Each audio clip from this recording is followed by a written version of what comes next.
Hi, another lovely day. You could be anywhere else, but you're here with us. Cisco, how are you doing? Oh, I'm Wait, fantastic. before that, we gotta introduce our lovely guest, Joseph. How are you doing, man? Of course, our guest. I'm doing very well, thank you. I appreciate it. I appreciate being here. One at a time opportunity for sure, for sure. Sure, coming on a podcast with 100 views per video. But anyway, Cisco, sorry to interrupt. How was your day? Oh, it was fantastic. Just, spending my afternoon smoking this eucalyptus pigeon shit, it's good shit. Uh, yeah, that's pretty much it. How's your day going? My day was good. My lymph node in my neck is swollen. It's still swollen, and Oh in like shit. about a week, we're gonna go to the doctors and see if I'm okay. So that's always fun. Anyway, Joseph, how are you doing? Well, on top of me being happy to be here on the internet for the first time, I'm doing pretty well. I slept in pretty good. I went out and got a coffee, and I've been trying to fix my fucking PC all day because Apex keeps crashing. So I having to reinstall that shit, but I'll be back on it soon enough. So, can you talk about the recent story you're telling me today? It was a very interesting story. Yes. So 1 week ago prior, I took about 600 milligrams of DXM Allegedly. and ex- allegedly and experienced what I can only describe as an ego death. Now, the thing with ego deaths is it's not something that you have to obtain through drug use. I believe in a way I had already achieved it, but you experience in kind of another shade through substance use. So, DXM or dextromorphine, Fane, is something that's over the counter. Most people drink it in cough syrup, but the wisest way to do that is the pills. I tried cough syrup once. You throw up, and it feels like hell, and then it feels amazing, and then you have fiery shits for a week. So I would not suggest that I at suggest all. not doing it at all. YouTube, Yeah, do not ban the video. this is no condoning any type of drug use. This is for educational purposes only. Exactly. Um, if you are using any of those substances on a regular basis, I would seek professional or medical help from those around you. Disclaimer: we do not advise that you do copious amounts of DMX, D DMX, yeah. DMX, DXM, yeah. DXM. Yeah, DMX is the one rated R movie about strippers or something, I think. something like that. But Something like that. yeah. But can you explain more into this alleged trip? Yeah, so I had done it previously a few times on Allegedly. about that, allegedly, on that plateau. With any amount of substances, you have certain plateaus, which, through higher use, you gain higher senses. I had used it the first time on only 300 milligrams, so that's kind of like first to second plateau. And then 600 mils about three to fourth plateau. If you go anywhere higher than that, then you're pretty fucked, and you probably will die because you can OD, which is not something you want to do, especially with pills. It's a lot more scary. Um, but I work at a McDonald's currently. I'm moving to a Lowe's job, working overnights, and I came home at about 11:30 p.m. and I was gonna play some Rainbow Six with the boys. You know how it is. Um, but I had an itching feeling that night that I was close to discovering something within myself. I use it for recreational purposes, having a little fun here and there, Allegedly. messing around, allegedly. And at the same time, I had been uncovering some familial childhood trauma stuff along the way. A very eye-opening experience. I'm an overthinker and I like to improve myself in those ways where I can. So I had a feeling that night that I was on the brink of some epic discovery, and I knew that I couldn't just let the opportunity pass up. So right before I left for work on my half-hour break, I went to the pharmacy, met up with a bro. His name is Zane. Shout out Zane that works at the Walgreens, Allegedly. um, allegedly. And yeah, that's when I decided that night that I was gonna delve deeper into my psyche, for better or worse.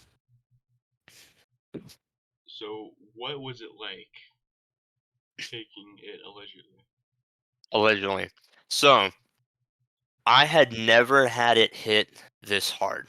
In about an hour is when usually the first set, because I take it in doses. I'll do like one bottle and then a second bottle, right? I won't do both bottles at a time because it just hits like crazy.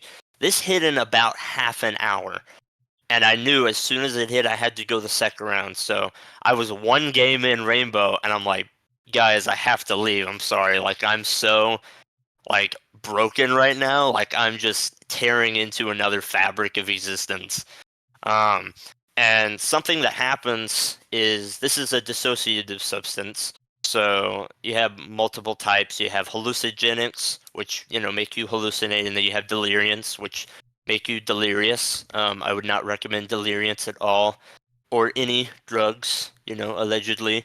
Um, but what this does is it basically people can feel dissociated from their bodies, right? Like I'm sure everyone's felt a little out of touch with reality on a small scale or a larger one. And this basically cranks all that up to 11 and makes your whole body go numb. So I was sitting on the edge of my bed because I don't have a fucking chair right now. And I had my hoodie on because I always wear this one hoodie when I trip. And I got my hands in my pockets in like a Buddha position, and I'm literally just melding into my clothing slowly as everything kind of starts to zone out and like disappear from me. And that's the first stages at the lower dosages that happens. It's a very very interesting experience, melting kind of into everything as you go along. Um, so after a while, um, after I had my fun and it's kind of I'm slowly settling in, I called up a buddy, a really good buddy of mine. We kind of chatted for a bit. He talked about some stuff going on in his life, and then he dipped out. I go into freak out mode. Okay, my whole body starts not really panicking, but the anxiety kicks up where the thing that happens is you're dissociating from yourself and that around you, right? And you need something, if anything, to keep you grounded to reality. So what I often do, especially, drinking heavily or even like smoking weed, I become super sociable, right? I think most people do for the most part. Um, I frantically start calling everybody I know, trying to get a hold of someone so that I can kind of keep my grasp on reality and my identity, right? Because in this moment, I was basically losing myself and like who I was.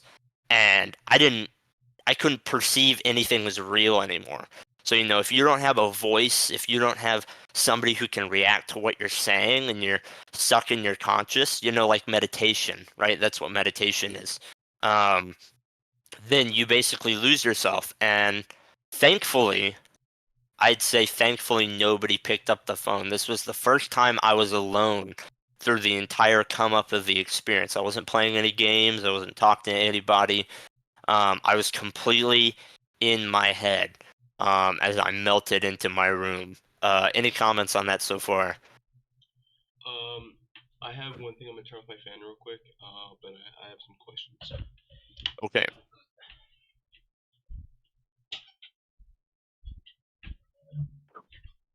So I have a couple questions. Is this similar to the rise? Well, the rise back then for people who were doing Benadryl, getting high in Benadryl. Is it similar to that? Okay, so what I like to see is I like to see as it as DXM is kind of I would say kind of maybe a purgatory, right? So you got your hallucinogenic psilocybin, right? Psilocybin mushrooms. That stuff's like that gets you to heaven, right? That usually, unless you have a bad trip like anything, that stuff gets you like into space and time. Um, and the Benadryl, out of anything you could ever do besides the Turo, which is also a deliriant, Benadryl's a deliriant, never touch it. I never decide to touch it. You should never touch that stuff. Everybody who says and mentions it says not to touch it. It's basically a um, feverish dream of nightmares spurring and whirling around that never stops. Um, very common things that happen is spiders start crawling out of literally everywhere, even on the lowest dosages. You see spiders everywhere crawling on you and shit. You see shadowy figures kind of zone in and out of reality. Um, you, of course, lose contact with any sense of reality. You get anxiety, your heart rate increases to an insane amount. And on the highest dosages, you can listen to some trip reports if it doesn't fuck you up enough. You can literally see people that you know, and they will sit and talk to you.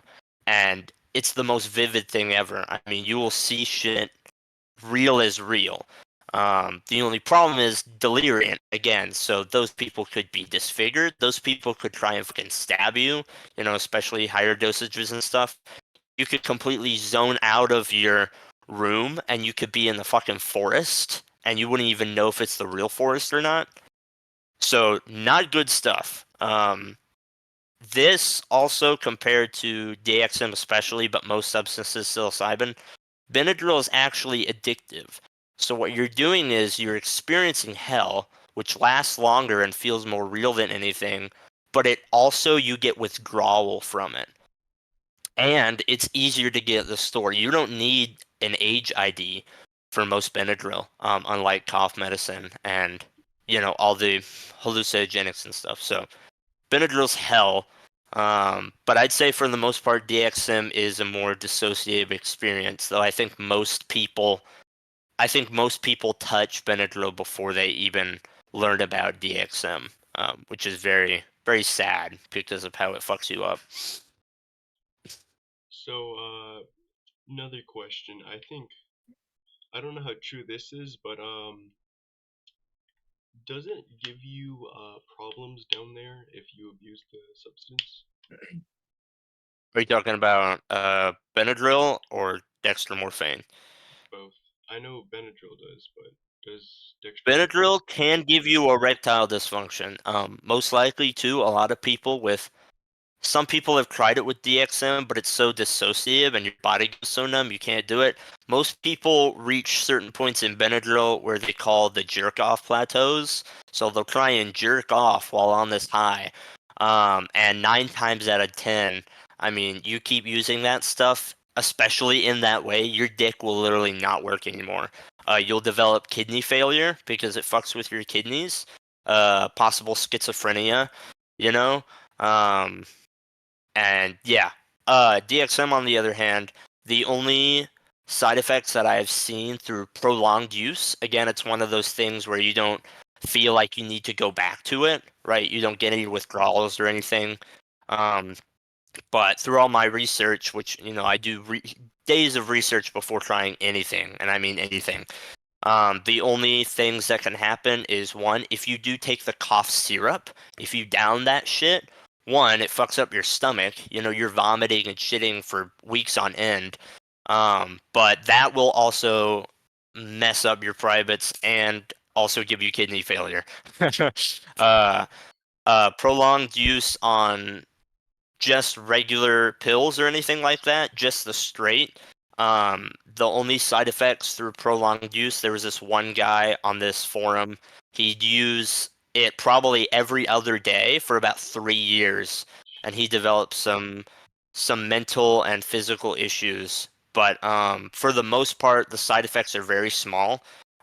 You definitely dissociate, days after use, and you can be in kind of a haze. There's also probability of short-term memory loss over serious or prolonged use because of the dissociativeness. You lose track of your brain and what you think, and that's kind of what it does to you. So it's usually wise, for educational reasons to go about a week or two in between, depending on how you react to make sure, you don't fuck yourself up because you don't want to do that with anything. Um, educational purposes. Obviously, allegedly, we're not. We advise that you don't do that. Yeah, don't do that. Don't do that. But I don't know if I've asked this before, but has there been any signs of seeing the what was the Hat Man? The Hat Man is a Benadryl hallucinogen. So no Hatman has been recorded on DXM that I'm aware. Some people will combine the two substances, which again, not recommend. uh, but the Hatman is specifically a DPH. Um, I forgot the medicinal term, but Benadryl's DPH. It's a phenomenon that's occurred through a lot of people who have tripped on that substance. And he's not a nice guy. You do not want to see it. It's not fun in games at all. There's definitely some whack, dark, spiritual shit going on there, especially if it's, something that a lot of people end up seeing. But no, that's not an occurrence in my awareness on DXM. Um, so can you kind of explain what the Hat Man is for the viewers that are that are not doing Benadryl? Yes. So no Benadryl. Through high dosages of Benadryl, as I talked about before, the lower dosages from what people have entailed. You see spiders, shadow people morphing in and out of rooms. You see cobwebs, bugs and insects of all kinds. You can talk with family members who will just randomly appear or talk outside a door to you. Some like Mandela catalog alternate type shit. They're not real. But on higher dosages, around second to third plateau, he's kind of an occurrence on those higher dosages. Um, there is basically a dark, tall, shadowy figure, about 10 feet tall, depending, who usually can go up to the ceiling. And it's a dark figure, red eyes with a fedora. Fedora is kind of a taboo thing because you got Reddit stuff going on. But just imagine, a long brimmed hat. Um, and yeah, he'll just talk to you. He'll stare you down. He'll watch you the entire time. He brings a super dark, thick, like tar-like presence wherever you are, and he's just there to. He's kind of like a dark guide in a way through this experience. From most crypt reports I've listened to and read, which is my only access to knowledge because of course I've never touched it.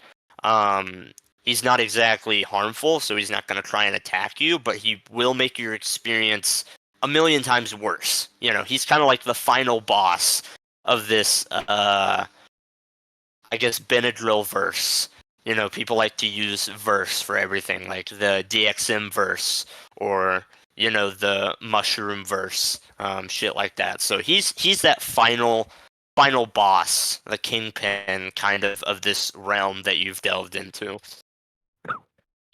Yeah, is there so is there do you know any reports of what he says? Because I've heard that you mentioned that he talks to people that are tripping on Benadryl. Do you know anything that he says by chance? I, off the top of my head, it's been a while since I've looked into that. I'm sure it differs from person to person, different people's personalities and experiences coming through. Um, but for the most part, like I said, I don't exactly remember him being hostile in any of the circumstances. He more just kind of sits there in the corner, kind of just staring you down or guiding you through, the dark alleyways of your mind. Um, I don't think he's very vocal. Damn, but yeah, but can you talk about what Back to happened? the Yeah, back to the Yeah, the TMC, ego. Yeah. that TMC So after DXM, DXM. There's so many Yeah. drugs that are exactly the same. There's three letters. No, no, that's Starting with D.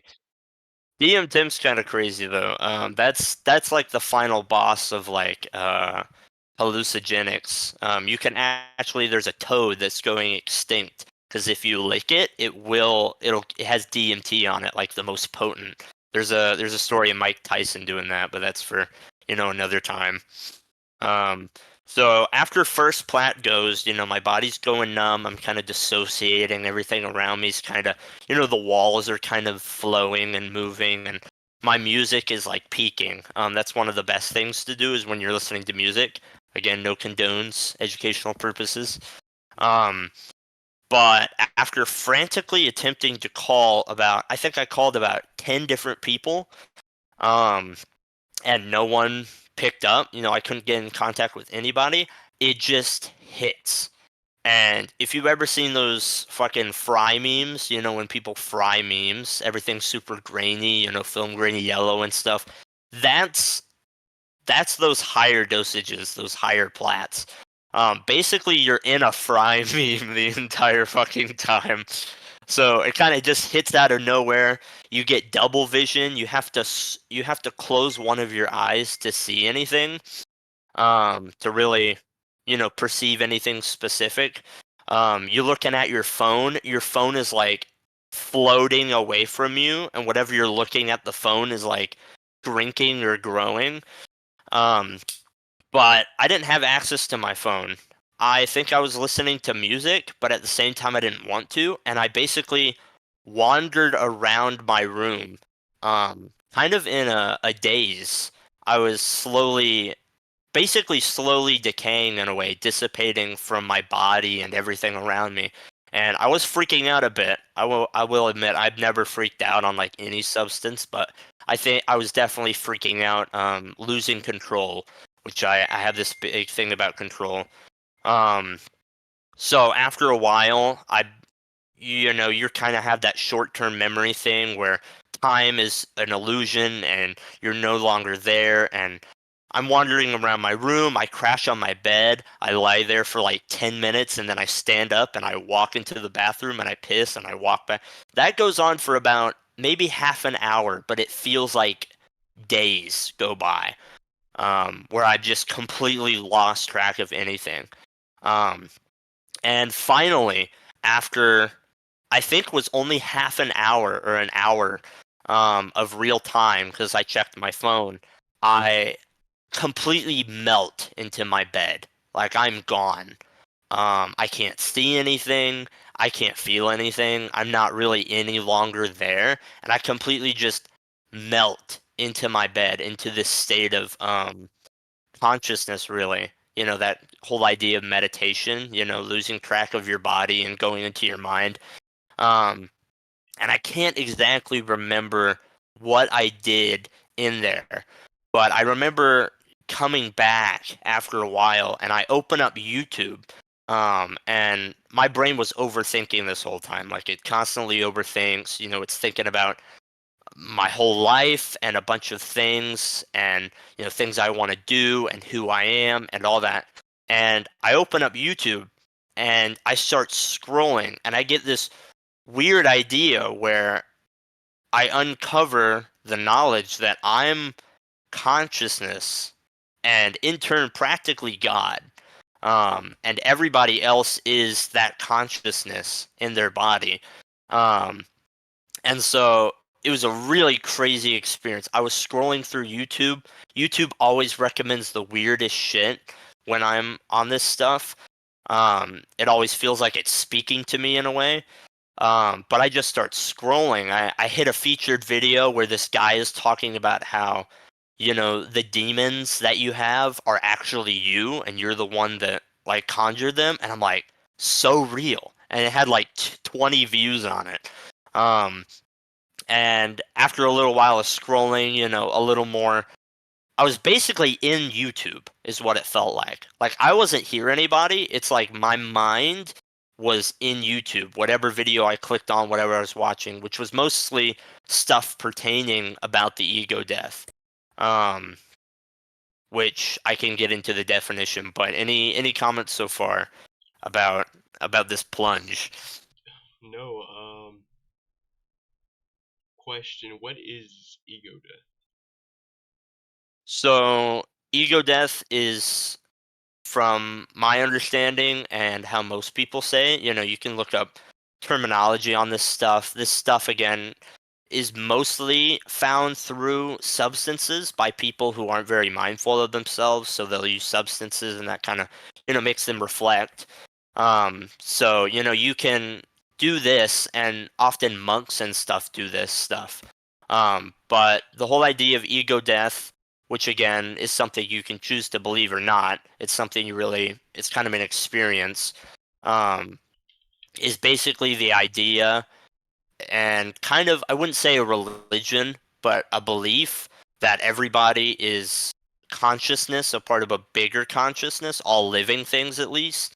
And God is basically like a pool of consciousness. And God, was lonely, so he created people, and he went inside those people.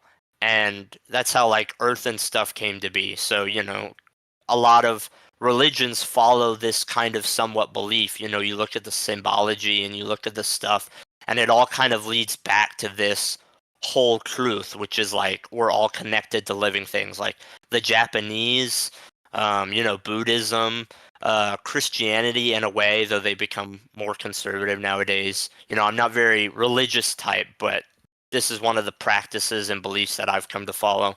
Um, so the ego death is basically what happens when you come to that realization that your body is just a shell, and who you are, like who you actually are, isn't your name or the things you attach yourself to, like money or music or, physical things. It's actually your mind, because, everything comes from your mind. Um, and you are basically everyone, just in a different body with different experiences. Which I think, for the most part, we could say is true, right? Like what defines who you are is your experiences. So it's not the most unbelievable thing to think that, we're all part of the same super being. We've just, gone to these forms, and we're all like humans now, which, is a whole rabbit hole. But that's the gist of it. That's the idea.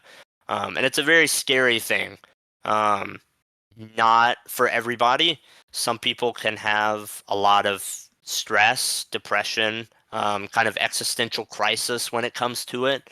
It's not for everyone. It's more of something where, not necessarily good or bad. It's for those who want to kind of find that. And if it helps them, which I think it's helped me for the better part, then, that's good for them. But it's not, again, not condoning any substance use. You don't have to do any of that through substance. I'm not saying to follow a spiritualization or religion or anything, but, you got to find what works for you, in the end. Damn, that is crazy. What was the what's the word they use? The kind of going off of it, Coming down. coming down, right? What was the coming down like from your recent trip? The coming down is very relaxed. It's very, I wouldn't say slow, I wouldn't say fast, but it is kind of sudden. It's a slow suddenness. So after that whole night, what I usually try and do is remember, what even happened. And then I usually lie down with some music to try and relax myself, my body. Just thinking about what was happening. I did all of that pretty late into the night. I was up till probably 7 in the morning, until I was able to fall asleep. So my mind didn't it wasn't really aware of all that happened until I woke up and I was sober again. Um, and a particularly interesting thing that happened on, my YouTube delving journey, I could go into like every single video I watched, but have you guys seen the Whale film with Brendan Fraser? I'm not too sure. Not too No, I've heard sure. of it though. It's a very, very good film. Brendan Fraser plays this like super obese guy who kind of leaves his family, and then he has to take care of his daughter for a few weeks. So really good film. I don't want to spoil it, but there's a scene, and YouTube suggested me the scene in the film. And a very interesting thing that was going on in my brain was I felt like I was both of the characters talking to each other, and I kind of had this feeling that I knew that I, me being who I thought at the time, was God or whatever you want to call it, I had become human so that I could not be alone, and I was both of these characters talking and having an emotional moment because that's what I came to do. And I'm like, man, the human experience is like beautiful, emotions are awesome, you know I understand why everything is the way it is. um and it was a really crazy experience, definitely, for sure. But waking up sober again was probably the scariest thing I've ever experienced. Um, Why was that? I think because I had kind of come to that, I remembered everything that happened in the night, and my brain was trying to process it. Because what happens is I wasn't entirely sure if what I had experienced was quote unquote real or not. If I thought the things I actually thought, you kind of have that dissociation still where you're not sure what's real or fake. Um, and I was trying to work in my brain logically, like, how all of this made sense. Like if that was real, if I actually believe what happened. Um, and yeah, I think that was pretty scary because what also seems to happen, what other people have said too, is your ego, which is basically like your identity, your human body, the kind of things you like, the things you've gone through, emotions like pain and like sadness and envy, stuff like that. It slowly starts to crawl back into your body. And I had a 3 a.m. night shift at McDonald's that day, so I had to go to work, with the after effects of this stuff. Um, but yeah, it was my identity and my kind of anxiety and my flaws and the whole idea of like my imperfections, looking in the mirror and being like, I don't like this, or thinking about the things I've done in the past. It was all slowly starting to creep in, which is a really scary feeling. Um, which is why you have to be, super mindful about what's going on in your head. But it was a good day that day. I think the day afterwards, I was still feeling a bit dysfunctional, but I was able to deal with work all right. It ended up being a good day, and I just felt great. Um, it it all worked out in the end, like I thought it would. Most things work out in the end. Hold on one second.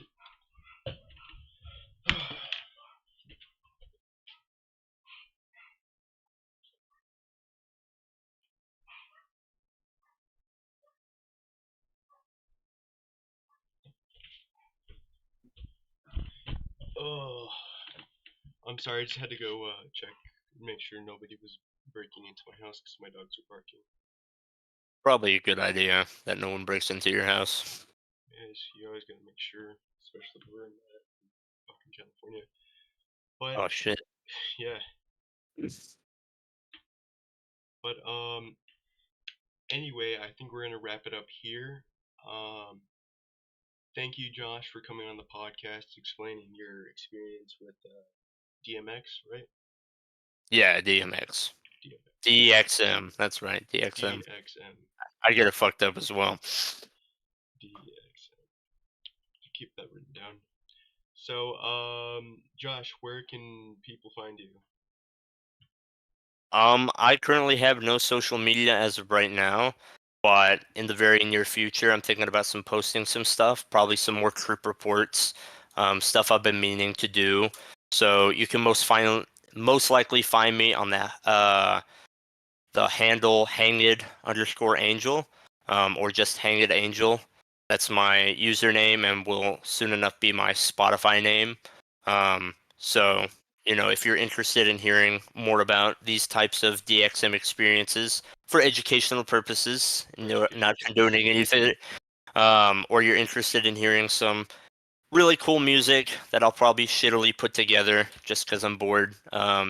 Depressive, suicidal, black metal, black gaze, sludge metal, doom, that kind of stuff. Then you could take a peek. That's great, man.